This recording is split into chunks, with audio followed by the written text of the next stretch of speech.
कल्प समय की अंतिम इकाई के पहले की गणना है। जैसे रुपए की गणना में हजार, लाख, करोड़, अरब और मील होते हैं, उसी तरह कल्प अंतिम से पहले की गणना है। हिंदू धर्म ने धरती के इतिहास को कल्प में बताया गया है। कल्प के बाद ब्रह्मा आता है। उस दौरान महाप्रलय होकर पुनः सृष्टि की रचना होती है। कल्प क्या है? परमेष्ठी मंडल स्वयंभू मंडल का परिभ्रमण कर रहा है, यानी आकाश गंगा अपने से ऊपर वाली आकाश गंगा का चक्कर लगा रही है। इस काल को कल्प कहा गया, यानी इसकी माप है 4 अरब 32 करोड़ वर्ष। इसे ब्रह्मा का एक दिन कहा गया। जितना बड़ा दिन उतनी बड़ी रात। ब्रह्मा का अहोरात्र यानी 864 करोड़ वर्ष हुआ।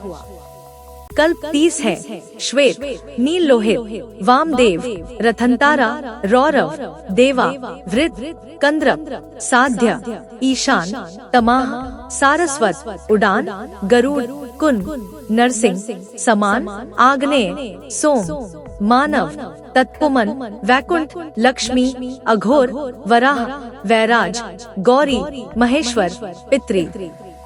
जैन धर्म में 12 कल्प बताए गए हैं। सौधर्म, ईशान, सानत कुमार, महेंद्र, ब्रह्मा, लांतव, महाशुक्र, सहस्रार, आनत, प्राणत, आरण और रच्यु।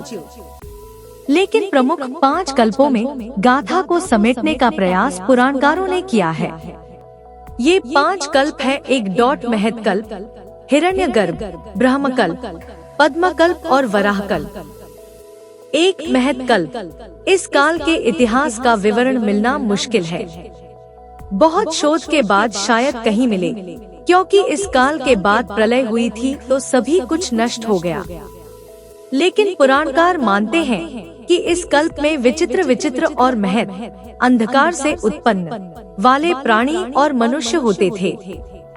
संभवतः उनकी आंखें नहीं होती थी। 2 हिरण्यगर्भ कल्प। इस काल में धरती का रंग पीला था, इसीलिए इसे हिरण्य कहते हैं। हिरण्य के 2 अर्थ होते हैं, एक जल और दूसरा स्वर्ण। हालांकि धतूरे को भी हिरण्य कहा जाता है। माना जाता है कि तब स्वर्ण के भंडार बिखरे पड़े थे।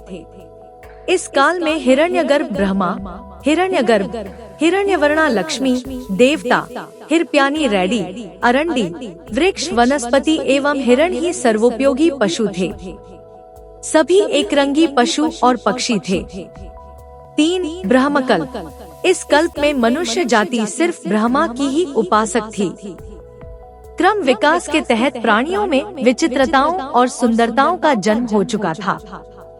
जम्बूद्वीप में इस काल में ब्रह्मर्षि देश, ब्रह्मावर्त, ब्रह्मलोक, ब्रह्मपुर, रामपुर, रामगंगा केंद्र आदि नाम से स्थल हुआ करते थे। यहाँ की प्रजाएं परब्रह्म और ब्रह्मवाद की ही उपासना करती थी।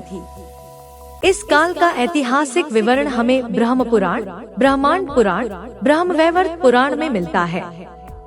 4 पद्मकल्प। पुराणों के अनुसार इस कल्प में 16 समुद्र थे। पुराणकारों अनुसार यह कल्प नागवंशियों का था। धरती पर जल की अधिकता थी और नाग प्रजातियों की संख्या भी अधिक थी। कोल, कमट, बानर, बंजारे व किरात जातियां थी और कमल पत्र पुष्पों का बहुविध प्रयोग होता था। सिंहल द्वीप, श्रीलंका की नारियां पद्मिनी प्रजाएं थी। तब के श्रीलंका की भौगोलिक स्थिति आज के श्रीलंका जैसी नहीं थी। इस कल्प का विवरण हमें पद्म पुराण में विस्तार से मिल सकता है। 5 वराह कल्प। वर्तमान में वराह कल्प चल रहा है।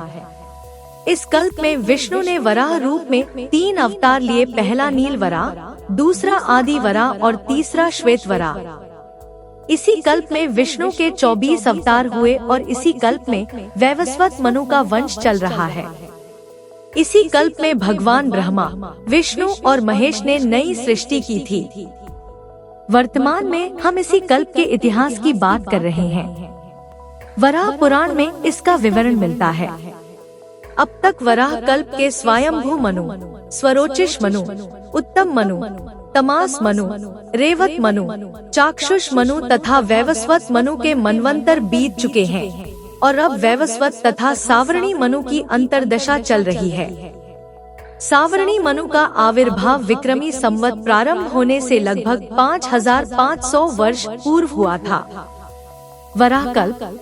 वर्तमान में चल रहे वराह कल्प में धरती जल में ही डूब गई थी। धरती पर से जल हटाने के लिए इस कल्प में विष्णु ने वराह रूप में 3 अवतार लिए। पहला नील वराह, दूसरा आदि वराह और तीसरा श्वेत वराह। इस कल्प में भगवान वराह और ऋषि मुनियों के अथक प्रयास से 7 समुद्र हो गए। इस कल्प में 6 मनवंतर अपनी संध्याओं समेत निकल चुके। अब 7वां मनवंतर काल चल रहा है, जिसे वैवस्वत मनु की संतानों का काल माना जाता है। 27वां चतुर्युगी बीत चुका है। वर्तमान में यह 28वें चतुर्युगी का कृतयुग बीत चुका है और यह कलयुग चल रहा है। यह कलयुग ब्रह्मा के द्वितीय परार्ध में श्वेतवराह नाम के कल्प में और वैवस्वत मनु के मनवंतर में चल रहा है। इसका प्रथम चरण ही चल रहा है।